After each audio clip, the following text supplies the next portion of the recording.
Okay. Hi, welcome to Maverick Mindcast. I have with me today the artist Neil Hague. Neil, welcome. Hello. Hello. Hi, welcome to Maverick Mindcast. Thank you so much for joining us. I'm going to ask you the question I ask mostly all my guests. How did you get started? And if you're not familiar with Neil's work, he's done a lot of illustrations for one of my favorites, David Icke. This is just one of the many things. I could show you one more. Oh, Sorry. Yeah. Take it away, Neil. Yeah. How did I get started? Well, I've got a background in graphics, illustration, publishing now, and I suppose I got started by. I was very interested in spiritual subjects from an early age. I was very fascinated by all these otherworldly things, the so-called paranormal, all this stuff. And what I did, I channeled that eventually into my interest in illustration. I was always fascinated with book illustration. One of my, I'm going way back now, when I studied in Brighton, you know, we had various tutors, professors, but I got a chance to meet an English professor, a tutor, an illustrator called Raymond Briggs. You might know the Snowman, that's the Father Christmas for those people in the UK. So I had all of these kind of interesting educational backgrounds that were pivotal in my work.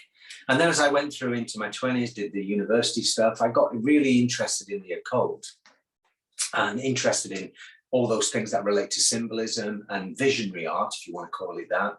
And then I kind of did a full circle and got more into the spiritual things again. And I was about sort of 21, 22 at this point. I was getting back into those things, still doing what other young people do, but I was interested in it. And my illustration work, I always wanted to do stuff that was unusual.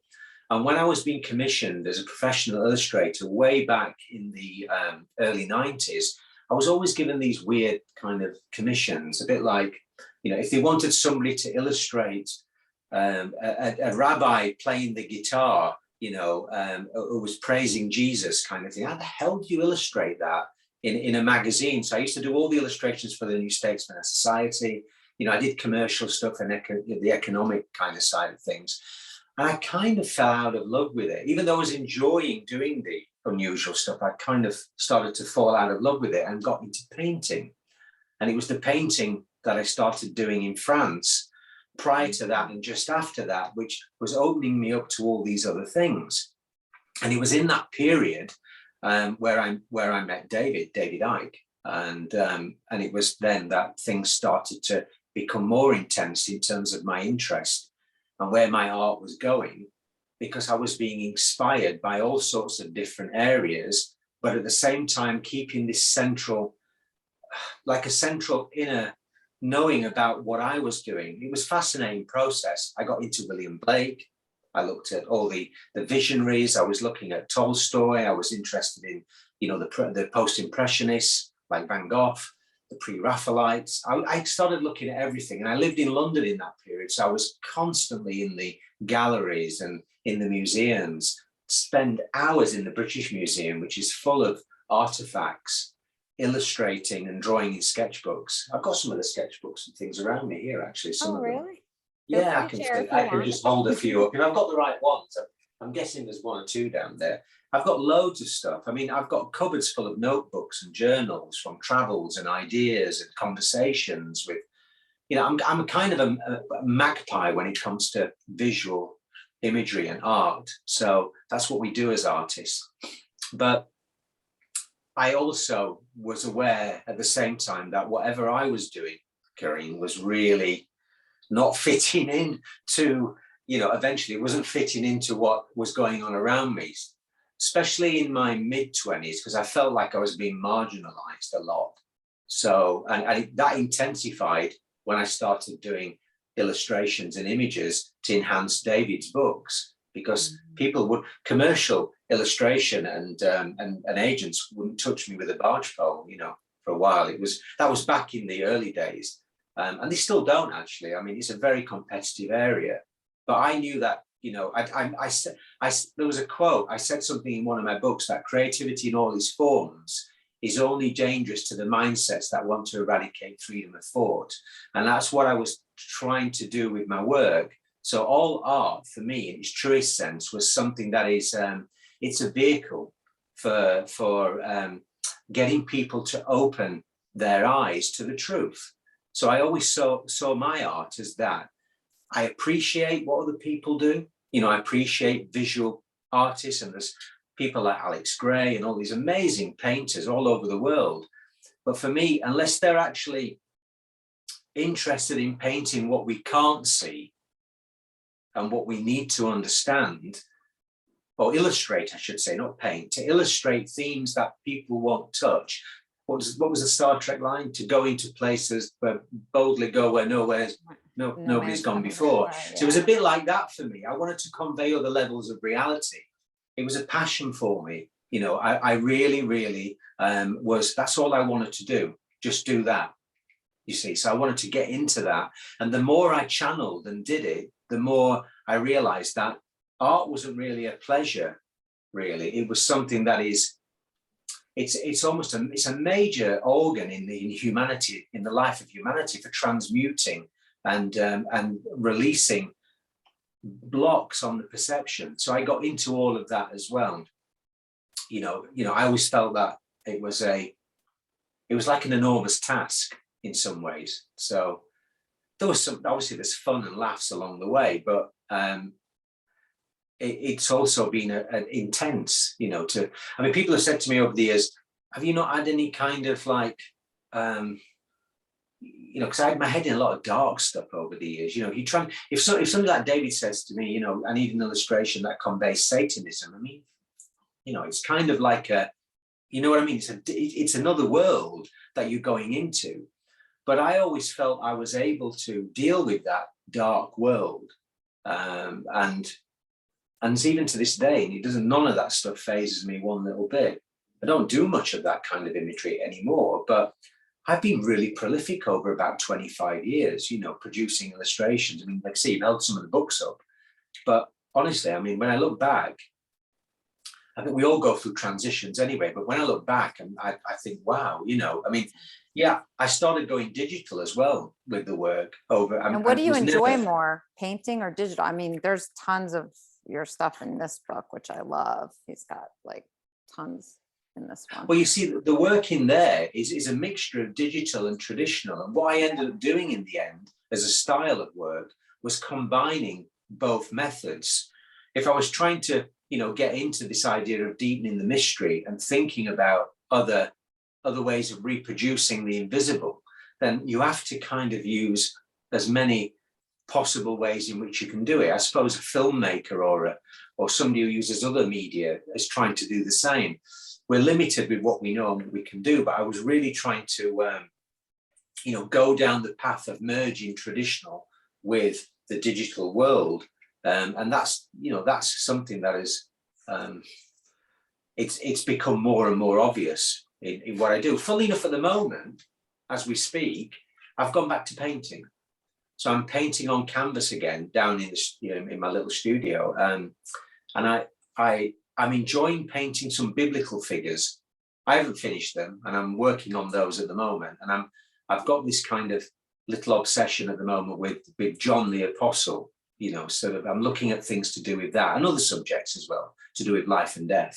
So I've got my head in this. And what we do as artists or image makers, we tend to get into a subject, and people on the outside say to you, oh, are you having one of your blue moments or your purple moments or whatever it is? But actually, you're just going into your own avenue, your own area, and you get into deep research into it. So I need to research a subject.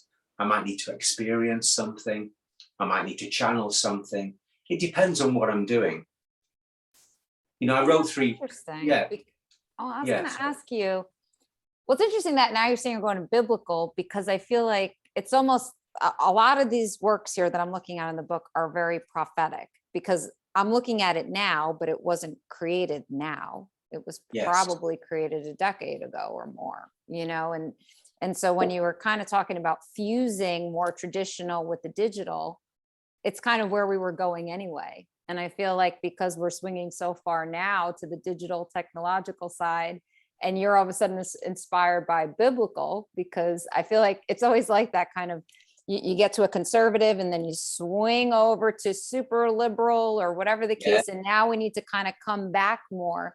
So yeah. I don't know if it's just through osmosis, and I'd love to know if, it's something that you're conscious of that's happening. But yeah, like this art to me is just so prophetic. I wouldn't have really seen or thought in this light, like Agenda 21 you have here, and Yeah. archons and other things.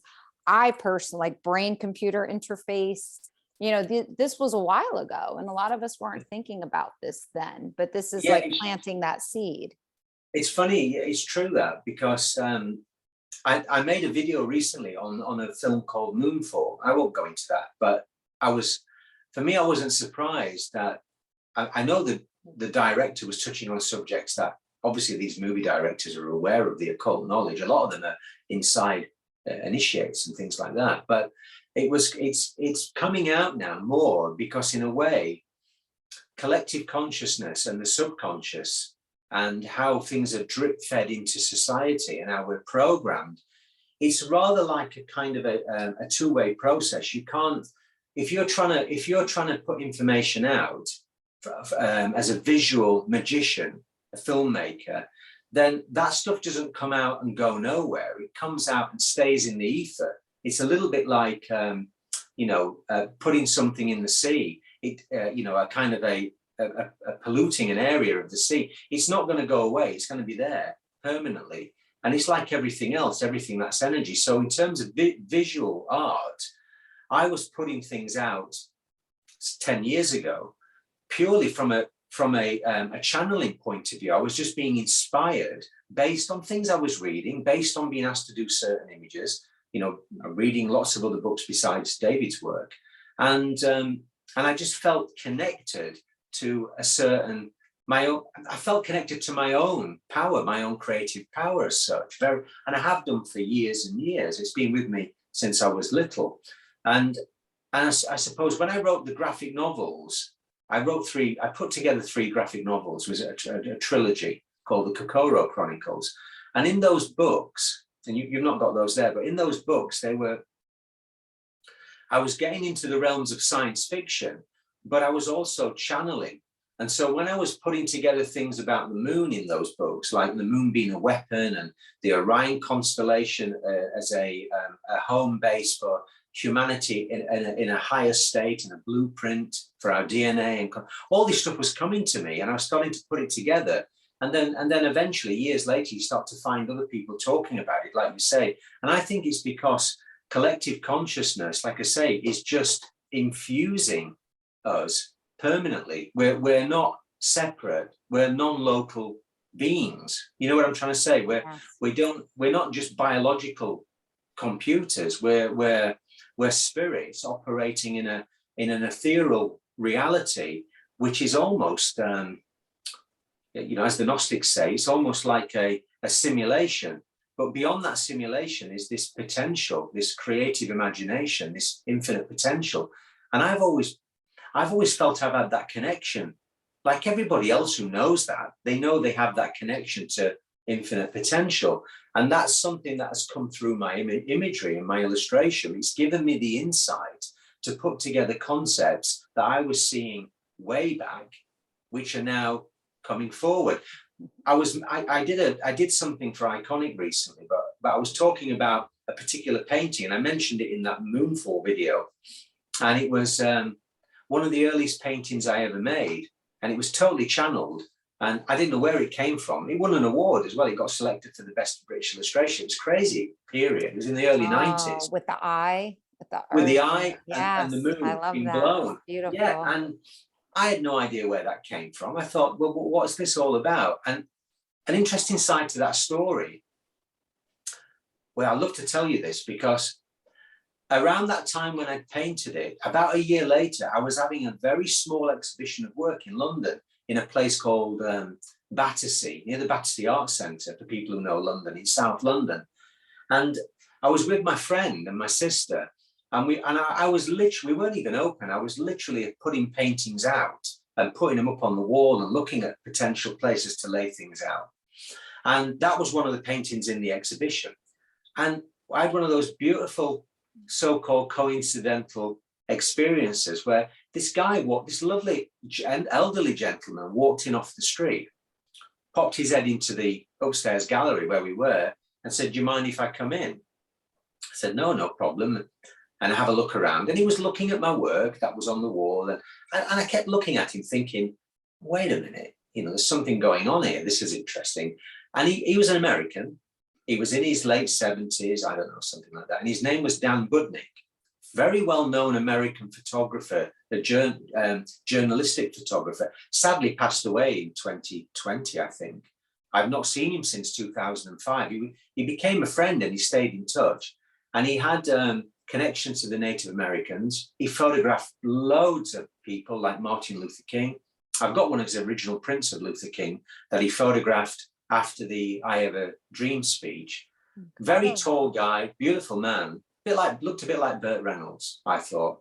And we had most amazing conversations over the years. And when he came into the exhibition and he looked at the paintings, I'll never forget what he said. He said to me, your work reminds me of the first people.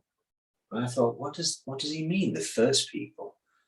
And here I am, a white English bloke in this body from this part of the UK, and he's telling me about the first people, the Native Americans and the and the Hopi. And he came back and gave a story. He actually came back and he told a story at my private view, which is lovely as well for all the people that came. And what struck me was that, and it goes back to what I was saying before, is that I was channeling some kind of energy, which is part of my spirit, my soul. We all do with what we do as creatives. And when other people recognize it, it's, and they recognize it in a way that is above the material, mundane world, and you have that connection. That's one of the real beauties of all art. It's about connecting and uncovering and revealing and saving the soul of mankind. I think that's what Terence McKenna said once. He said, art's task is to save the soul of mankind. Anything less is dithering while Rome burns. And I felt like that about all art, my art, but especially what I was doing in this era that we're in now. So, yeah, that painting led to a series of other paintings, which were all fairly prophetic. And they kind of started to, the information came out, 10, 15 years later. I mean, when David published Human Race, the book you've got there with the lion, and he did that whole chapter on the moon. Yeah, all that on the moon. Which still kind of stumps me. I tell you, I read that chapter and I was like, wow, now I always look at the moon a little shifty. Yeah, well, of course. I mean, and the more you think about the subject, the more it makes sense. That book actually originally had a different cover idea. I don't think I have the stuff here, but we had a different cover. And then it became, he wanted the lion. So I painted this image, this amazing image of a head as the earth, with all this stuff going on inside the head. And it looked like a human head. It might even be in the book, actually. But that made it, right? Well, this one, the Phantom Self, is something similar. It became that eventually. Yeah, because I'm like, I know. That's right. Well, it came, in other words, it came out eventually in that way because it had to come out. But I can't thank David enough really for what he's done for the world. I mean, he's an amazing soul, and I think we wouldn't be where we are today if it wasn't for people like David, who's been having the courage and the spirit to put this stuff into the global mainstream arena. And suffer greatly for it as well over the years, so he deserves a lot of love and respect really for what he's done.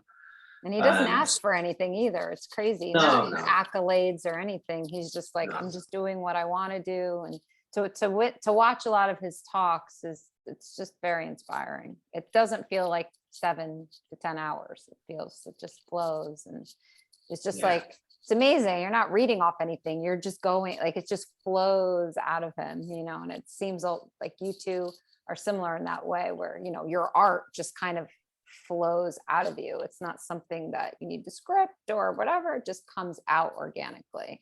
It felt like a natural alchemy of some kind to be, and a privilege as well to put image to text of that kind. So yeah, it's been the life's work. I don't know where we go from now in terms of what we do. I don't do as much as I used to do.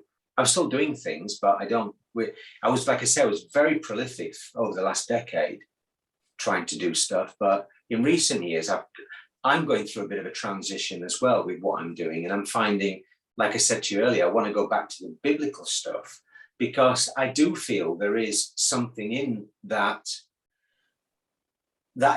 body of information, not the religious stuff. I can forget all about that. I'm not that interested in control and blueprints and things, but there's something about consciousness and spirit and the teachings of the Gnostics and all the other groups that sprung up all over the world after the so-called early Christian period. You know, take away the founding fathers from Christianity and go back to its original source, which is meant to be Christ in that sense. And you have this amazing level of understanding, which seems to have, and this might be a simplistic way of looking at it, but seems to have all the answers to all the woes that we have in the world. You know, without going too much into the subject, you know, if you read the teachings properly and you look at and you take the control and the religious stuff out of it and you feel it from a spiritual point of view, there's a lot of ways in which we can solve the problems that we have for ourselves by applying those teachings, if that makes sense. Yeah. You know, the Sermon on the Mount, the Beatitudes, you know, all those things that were, whoever wrote them, I don't know. Nobody knows. Nobody really knows whether those people existed really, but some would say that they did, and I'm okay with either. I don't really care. You know, I have no problem with what people want to believe. I feel in my heart that there has always been an ancient grouping of people, small groups or pockets of consciousness that have carried this knowledge and this information of different worlds, different realities, how we can live, how we can interact with the earth, whether it's Native Americans, you know, whoever it is, whether it's Atlanteans, whether it's the Gnostics, the Cathars. There's this kind of knowledge that comes out of some kind of ancient connection to the source. And when I say ancient, I mean a deeper knowing that is, it goes beyond time. We were talking about time before and it goes beyond time, because in many ways the time aspect of all this is a loop, and it's part of the program, it's part of the simulation. So, you know, that's why I said in one video that this time is running out, because the simulation, the game, has a certain time frequency to it. That, you know, the forces in this world that are trying to do so much damage and trying to create a prison, you know, if you keep it simple, to disconnect the soul from the spirit and harvest energy for themselves through all forms of political arenas, religions, wars, you know, everything. They know time is running out, because this is perfect idea. Energy. I just opened the book and it came to the feeding. The demiurge. Saturn, and this one with the Saturn thing. Yeah, I mean, they're timeless images because they apply. They're quite dark as well. You know, people don't have those images on the wall. It's kind of a book illustration, but they know that they're. You see, nothing lasts forever. Even in the natural world, everything has a cycle to it and comes to an end. What we've been conditioned to do as a collective consciousness is to fear, terribly fear. I'll give you an analogy. To be so frightened, imagine being so frightened when the leaves turn brown and drop off the tree. And then you hit the panic button. There's no more leaves. And we're in that perpetual fear mode of There's no more leaves. The leaves have gone. Scarcity. Without knowing that they're going to come back anyway, and everything is renewed, and this cycle is going to come to an end. So what we need to get into knowing in our hearts is that what we've been enduring, we've endured before to a certain degree, and we've been partly to blame for what we're actually going through. Oh, well, I can still hear you, but yeah, there's somebody trying to call me. Yeah, it's gone. Sorry about that. So we're partly to blame for for what's happened because of our disconnection with our higher self. You hear that all the time, but actually we're never really disconnected, because all we've done is allowed ourselves to be focused on the fear rather than on this potential to love and to be creative and access the imagination. And when I was getting into my work and my imagery over the years, and when I got into William Blake, when I read what William Blake had written back in the 18th century about them, he said the nearest thing to God was the imagination. And he saw himself as a Christian, but he wasn't interested in the structure.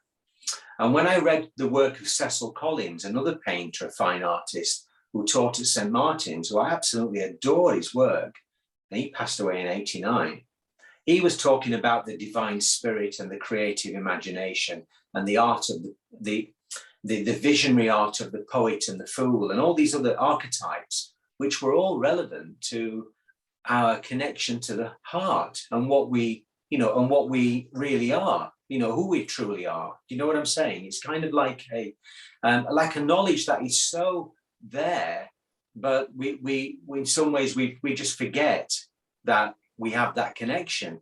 And we all do. We all fall for that at times. So I think of another actual illustration that David used to talk about in his presentations that you did of the left and the right brain, and yes. The police and everything blocking to the creative side of the brain. Like, I feel like we're raised to kind of beat that out of us from a very young age, Absolutely. I totally agree. Absolutely. Very key to that disconnection, because when you just sit and watch children, I remember when I was a kid, I didn't have all this technology, so I was always imagining. It'd be like, go outside, come back before it's dark. What do you think you did outside? You didn't play with toys or anything. You just made up scenarios. I just would imagine with my friends, we pretended the whole time. Absolutely. It's retaining that. I think Picasso said something about all great artists are just children, that become adults, something along those lines. It's retaining that innocence, that innocence of play on one level, but it's also being aware of the different types of archetypes or energy as well that are at play when you're working with your creativity. And what Cecil Collins was talking about in his lectures in the 60s, he was talking about a new age of the artist. And he was talking about in his essay notes about the world as we knew it in terms of the creative process and the mainstream world had reached rock bottom. And haven't we seen that? He was talking in the 60s when we thought things were flowering, and he was talking about it in the 70s.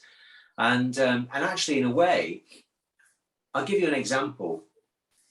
When we look at manufacturing and we think about boxes and Tetra Paks and concrete and chewing gum, all of this is soulless, and it moves us away from that organic feeling of creativity. And it's a long way away from, say, hand-carved, beautifully crafted, kind of ceramic portable art, and with your heart and soul and your energy over many, many weeks, or, and hand painted. And then on the other side, it's factories, cardboard, concrete, plastic.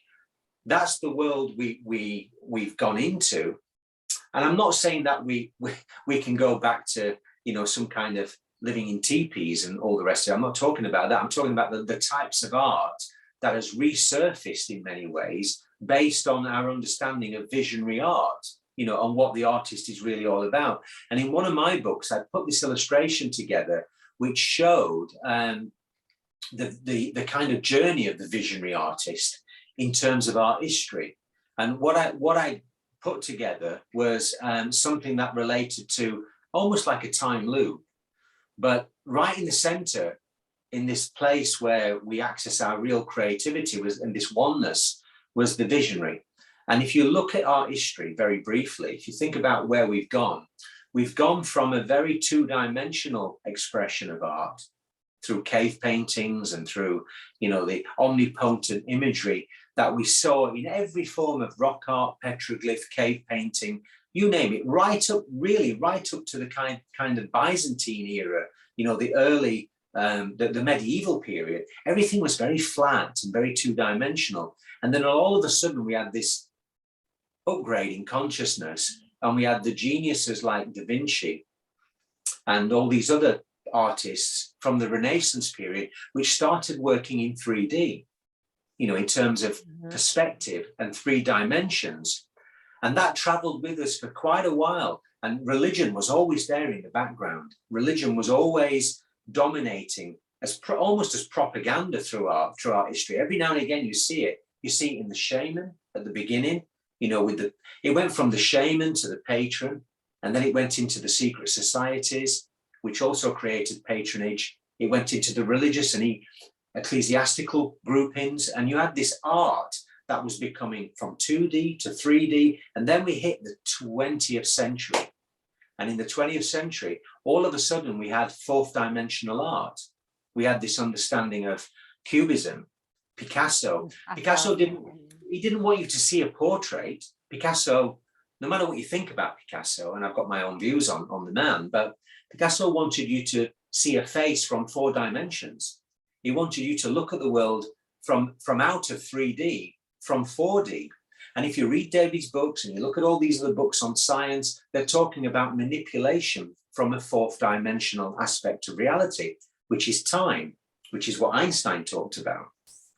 So when art started moving into 4D, courtesy of the Cubists and all these other 20th century works of art, and we started getting into other areas like, soon as we hit that kind of postmodernism, and we went into then the pop art era, Andy Warhol, you knew in a way that in some ways we were in the beginning of the end. Yeah. For me, I mean, I'm not saying I don't like that stuff, but we were moving towards something that was eventually going to come to an end, and it's coming to an end. I mean, we have never been so lacking in the mainstream in terms of spirit. You look at the modern art movement, Karine, and you think about, modern painters in America and people. I'm thinking of artists over here from the, what's the name? Gosh, my mind goes blank in the evenings. I don't even know any contemporary. Yeah, all these painters anyway, that we've got in the modern world, fine artists. It'll come to me in a minute. Sorry, I'm having an old moment. It's not dementia. Don't worry. It's just late. I probably need more coffee.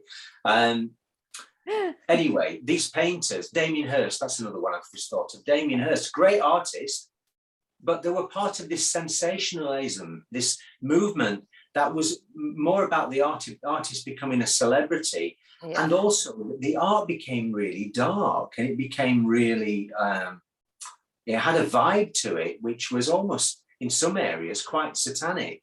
So what I'm illustrating for you is that's probably the patrons were like the cults patronizing these, artists and pushing this kind of influence out there.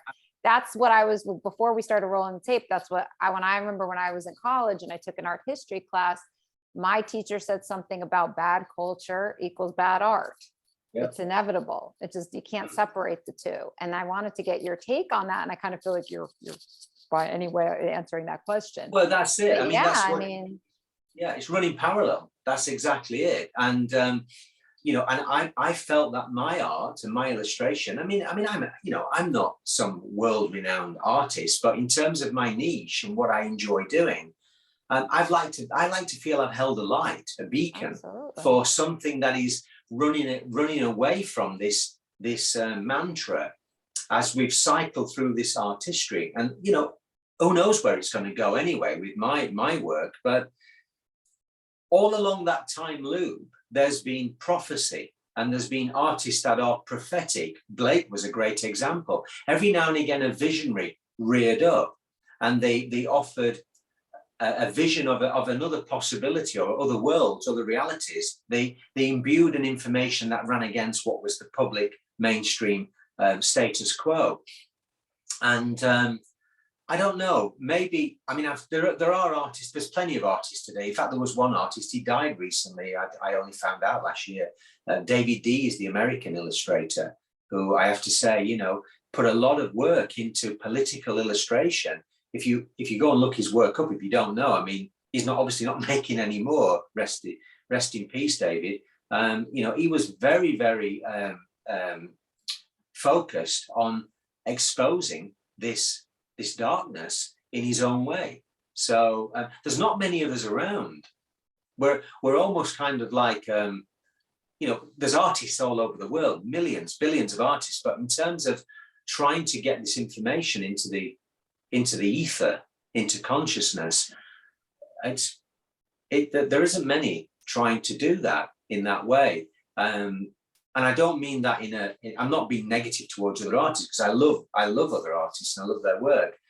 Or all I know is that it's coming to an end, and we're going to see a major transformation, not least because of technology as well. But we've seen a major transformation of the so-called art world anyway.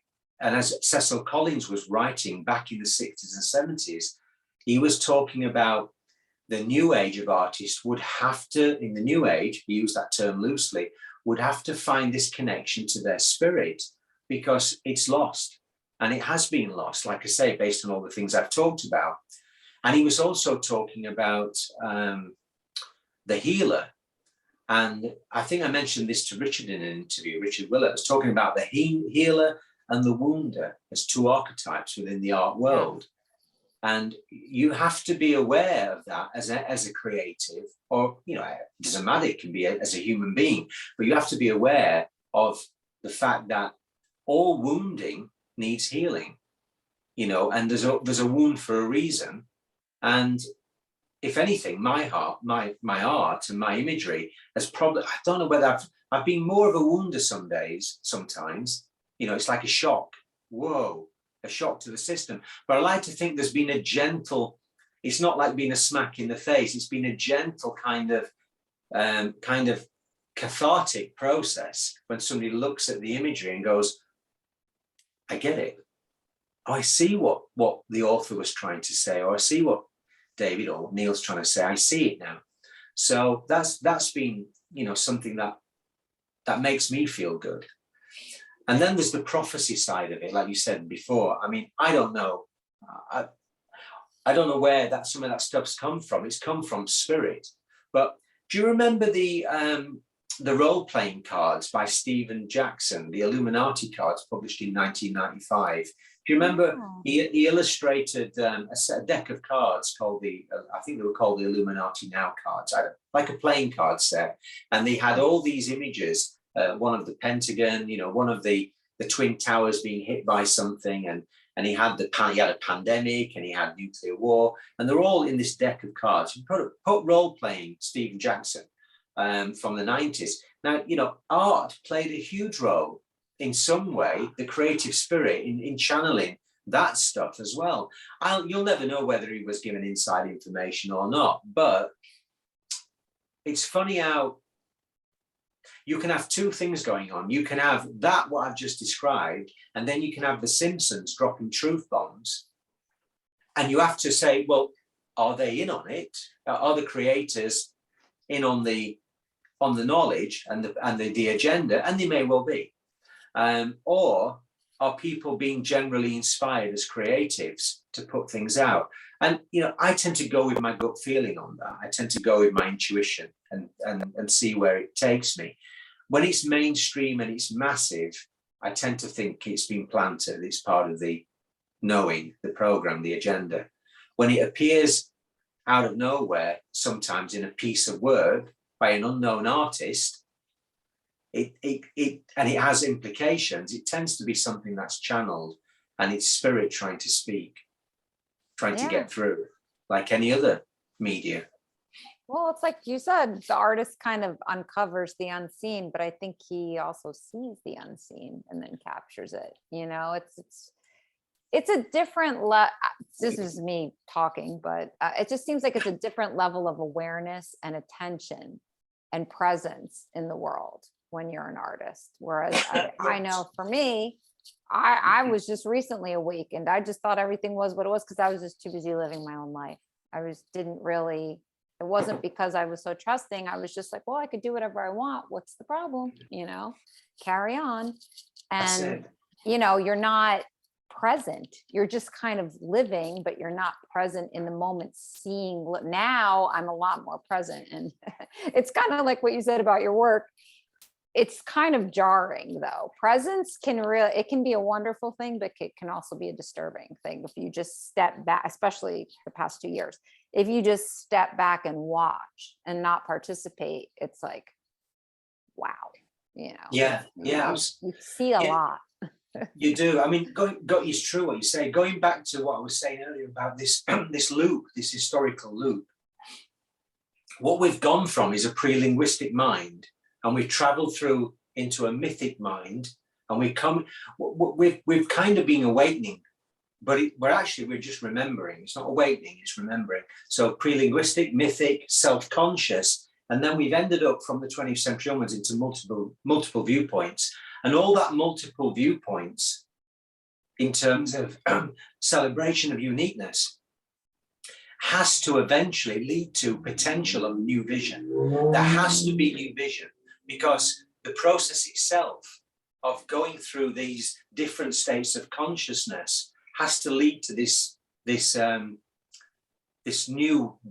birthing process of something else as we enter into this era where, very timely, it coincides with what I would predict is the end of this cabal, and also the end of this artificial level of consciousness that is trying to harvest and lock down that creativity and that imagination. It's trying to siphon it off as well and use it, but it's the creative individuals, it's the you know, all of the visionaries throughout the world, no matter who they are, musicians, you know, whoever they are, it doesn't matter. It's those people that are speaking their truth within this potential, this new vision in this era that is leading us to, like David's work and all the rest of it, is leading us through to another reality and a new place, you know, a new Jerusalem as such, or a new heaven on earth as such. You see, we're going somewhere, but to get there, we're going through birthing pains in some ways, and it's been a long process. It's felt like it, but at the same time, we're nearing. I think there was an author called Stuart Wilde who wrote the book called The Quickening, and I remember reading that years ago in the 90s, where we're in that last stage of the birthing process, the quickening. The new us is about to be born. The new human being, the new collective, is about to be born. Saying that, there is also the potential for a split, you know, a complete split in reality with that and how that unfolds. But I've seen the archetypes return. I've seen symbolism return through modern media. You know, things that I've seen in cave art, in pictographs, petroglyphs have appeared in modern art forms. I've also used them in my work. So we're in that period, what the Hopi call the Great Cleansing, where these states of mind have gone full loop, and we're coming back to that end point of this potential, you know, this new vision as such. I just worry because in the 60s, it seemed like everyone was, you know, I mean, I wasn't around in the 60s, but I know of it. And it just seems like all the hippies now are just pro-establishment, which just blows my mind. You know, their whole purpose was, you know, even a lot of these musicians from back then, it's just now they're just 100% establishment, cult-like thinking, you know, whereas they were anti-war, anti-government, you know, and now so I'm like, how do they manage to sabotage those movements? It's kind of like they I think characterize these the things? answer to that was, it's, I mean, I'm not an expert on it. There's plenty of books being written about it, but the old 60s hippie movement, San Francisco, California, excuse me, was very much a CIA-based project. I mean, there was a lot of infiltration, and there was a lot of stuff put out there to hijack and to take that feeling of a new world away. You know, drugs were given freely. You know, Yeah. you know what I'm saying? It was. Yeah, but the art itself is so, like, I used to love Crosby, Stills, Nash. I would listen to them all the time. And, you know, they would talk about war, and they talk about like how we're all the same, you know, we just wear different colored jackets or whatever the case. And now, like, I have a neighbor, she's a hippie, and she's talking about how she can't wait for Putin to be assassinated. And I'm like, what the heck? You know, like, I just don't understand. I know she grew up in that time, and she was very into that. And now you have, you know, Neil Young pulling his stuff off of, you know, Spotify because one man got interviewed. It's just like, that's what, and the reason why I bring this up is because you're saying like, we're at this point, but I feel like a lot of this cult just intercepts that point. You know, because they have control media and everything else, and they just cut it off so that we get back into the loop again and again. So I really hope you're right in that sense. And this time it really sticks and doesn't get hijacked. This is a much bigger scenario. We're in a different place now to what we were in the 60s. I mean, I was born in 69. You know, I wasn't of that era, but okay. I know enough to know that was not, it was almost like a false start in many ways. It wasn't the real changes, you know, the real changes. When I felt, and I was completely unaware of this stuff, but the real changes started to occur around the time of the harmonic convergence in 89, which coincided with this man's awakening in 1991, 1991. That's when it really started to move. The 60s was almost a false promise in many ways. So it wasn't genuine. It was genuine for those people that were feeling it, just as it was genuine for those in the 90s, in the second summer of love, you know, that period where they were feeling changes. But you've got to remember, it's all about consciousness.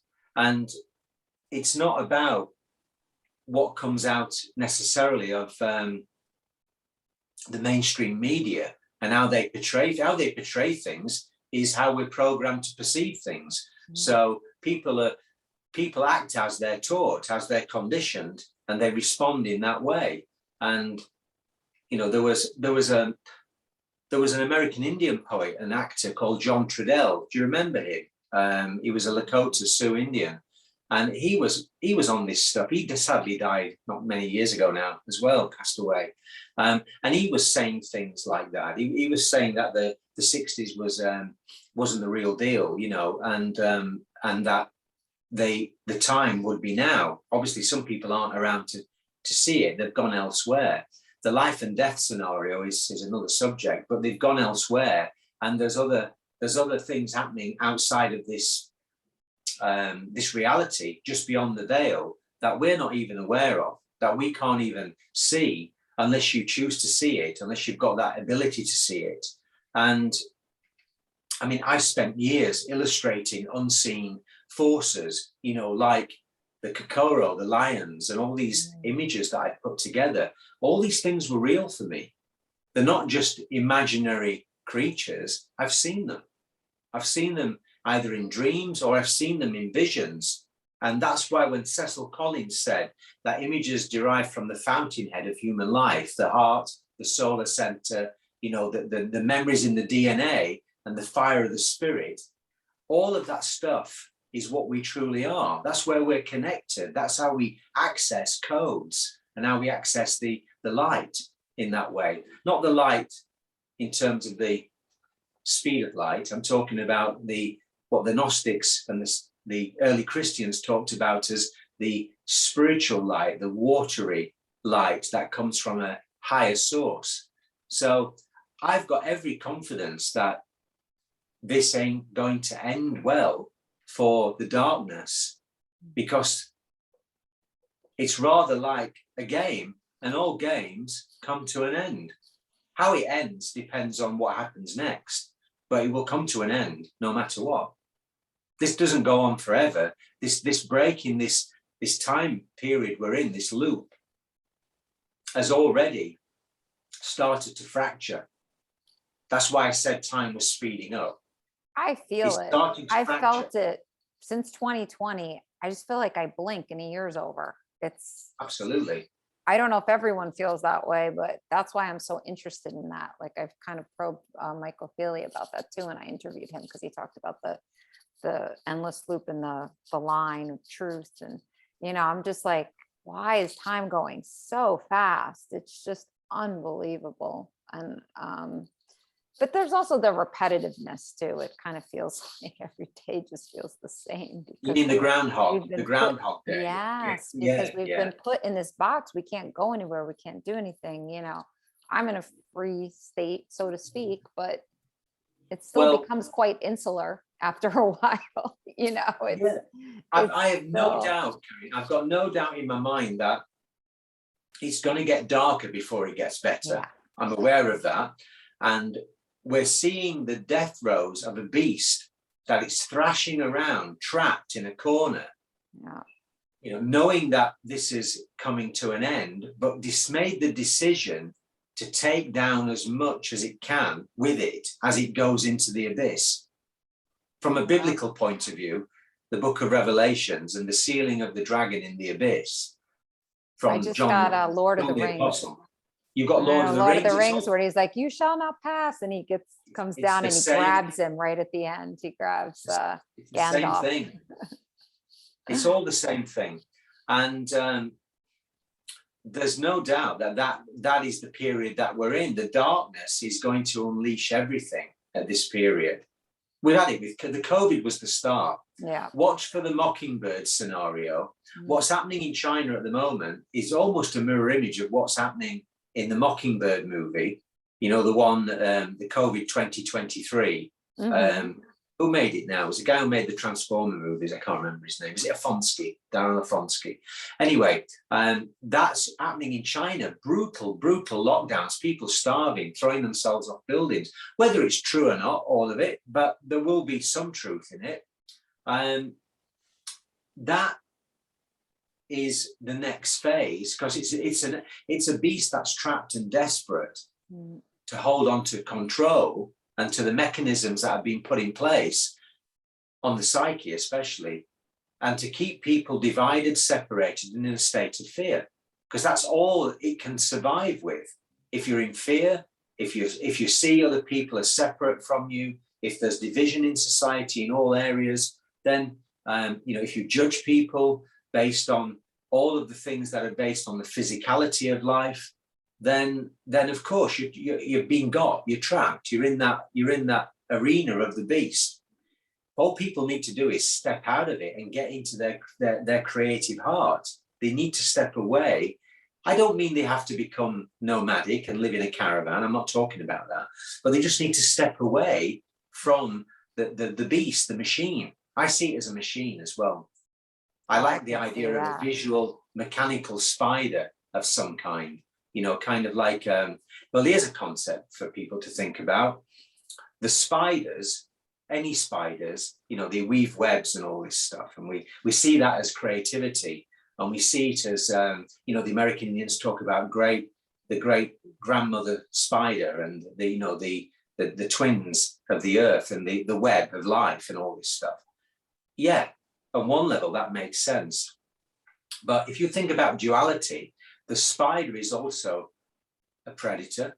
It traps its prey. It leaves a trap for its prey to come to. And it also, some spiders don't even have to be anywhere near their web to know whether something has entered their web. Really? Yeah, there's the orb spider. If you look it up, the orb spider has a telepathic link to every strand of its web. Wow. Now, you take that from the world of insects and apply it to the world of aliens and fourth dimensional time and consciousness and interdimensional stuff and reptilians and archons, and you're into another world. You're into a movie. It's like Lord of the Rings. You know what I'm saying? It's kind of another I tell you, thing. Harry Potter, Lord of the Rings. It's just, I mean, I started rewatching the Harry Potter movies and I'm like, this is what's happening. Like the movie, The Order of the Phoenix, they told the kids they had to distance themselves, and a new person came into the school and they started indoctrinating them. And it's just so funny. And always, what's the class that always gets sabotaged? The defense against the dark arts.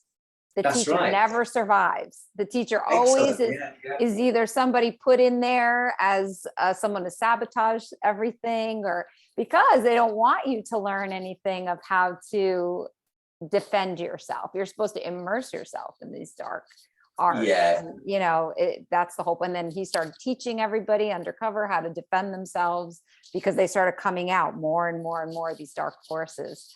So it's so interesting.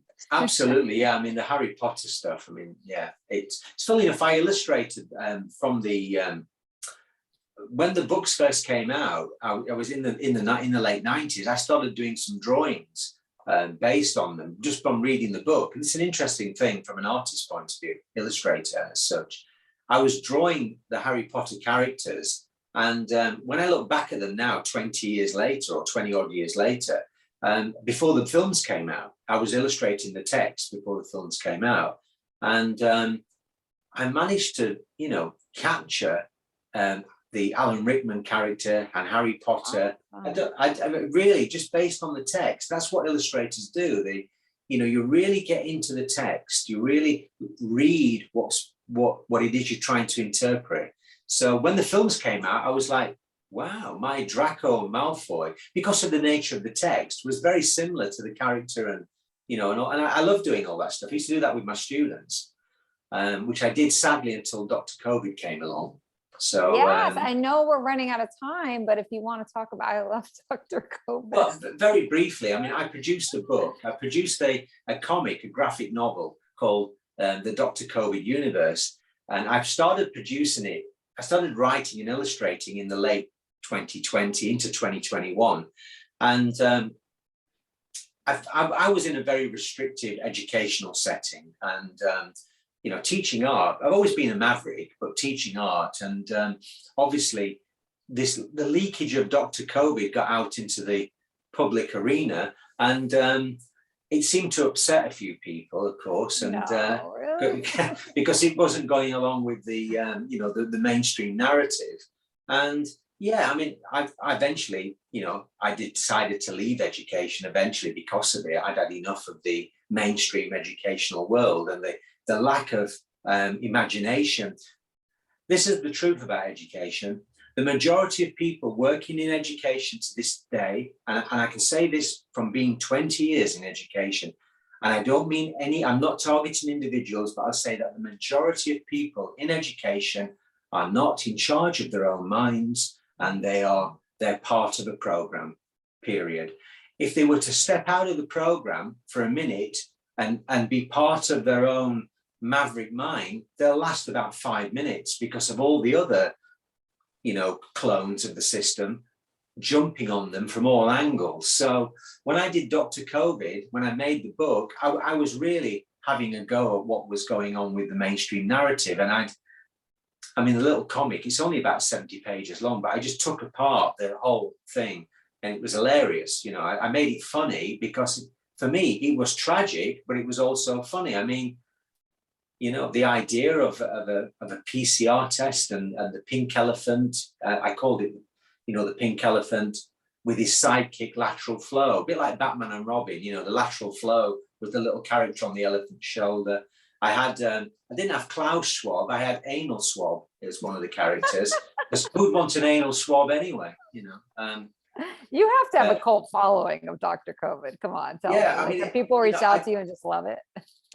I mean, you know, I should get a copy, but the book's out there. Just put Dr. COVID, mind you, on Amazon. Yeah. I don't know whether it's been blocked, I don't know, but just put Dr. COVID Universe, my name, and you'll see it. So yeah, I had fun doing that. It was funny. Hard work, 6 months of that, just working and illustrating on that. Actually, that's probably why I decided to have a minute and just go back into painting, because that was quite intense, as a period.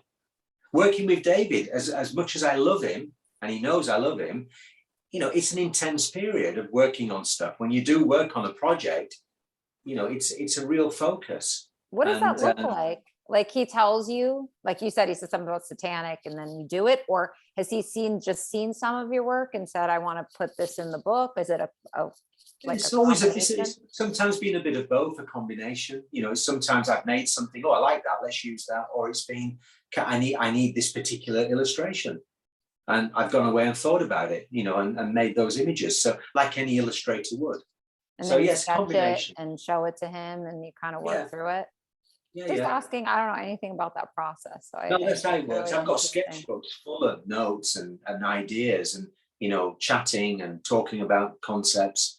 Not so much these days, but over the decade or so, yeah, absolutely. There was so much of that. That's how it worked. So yeah, we'll see what happens. Have you stopped doing that now, or you're not doing it anymore? I'm not doing as much. No, I'm not doing as much as I did, but that's just the period we're in. I think things are changing anyway, and who knows? Things might go another direction.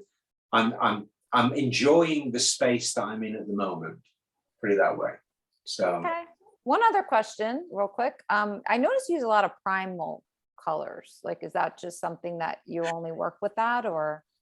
That's a good observation, Carrie. Yeah, that's good. I know. Primary colors. Primary colors, yeah, but primal as well. Primary colors, because somebody asked me this once. I use primary colors because they are for me, from an archetypal kind of metaphysical viewpoint, even though colors don't exist, not really in that sense. I use them because they are the essence of where everything else comes from. So I'm trying to capture that essence of original oneness. So if all the other colors, the secondaries, the complementaries, the tertiaries, are all coming from the three primaries, with light and dark as its duality, then I've been using it almost as a kind of a system of it's an occult system of color. They used it a lot in medieval periods based on pigments and the availability of pigments. So blues, and turquoises were very sought after and seen as very spiritual in religious and iconic art. So, images of the Virgin Mary and the blues that they tried to get back in the 12th century, and it was very sought after. So we're lucky today. I use things like the ColorX Pabo inks. That's one of the kind of stuff that I use. I've got loads of it. I use paint and acrylic, but I like the brightness and the hue of the color. Saying that, it's funny you mention it, because I feel like I'm going back to a I feel like I'm not transit. It's not. I'm trying to get this word right. It's not trans. I feel like I'm going into another area where I'm looking more at softer colors and pastel colors at the moment. And only an artist would probably get what I'm talking about. I don't expect, it's not like there might sympathy be some for it. artists listening, so that's great. I'm just trying other things out at the moment, and when I'm ready, I'll share what I'm doing with the world. I have a whole load of stuff. I mean, here, look, I'll show you this painting here. This has never been seen before. Oh, Majesty. wow. So, yeah, bless her. That's awesome. You turn it round the other way in the right light, you can't see it. It looks like one of the Rothschilds. Oh, wow. That's so cool. I'm partly joking, but there is some truth in that. I'm just having fun. That's amazing. I love portraits. I love doing portraits when I can, but it has to be meaningful for me. I have to have some connection to the person I'm painting. So yeah, so I do like this one, which I love. I like to find that connection, and then we see where we go with it. Yeah, because I definitely noticed that. It just stands out. Every time I looked at all of your work, I was always using primary colors. It's interesting. Yeah. I love that. Yeah, I love it. Spiritual yellows and spiritual blues and kind of more base reds and oranges and, primary and secondary. Reminds me of the tarot too. Tarot cards.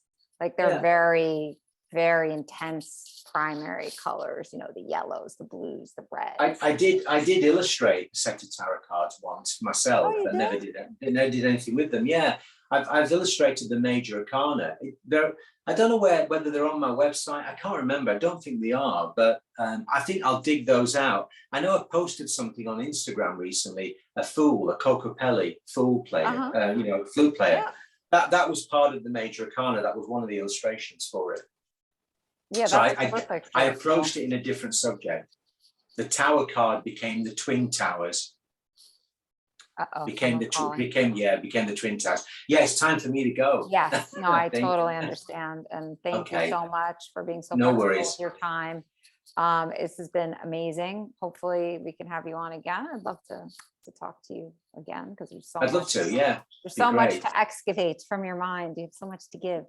So definitely, I'll be checking out your website. Where can people find you?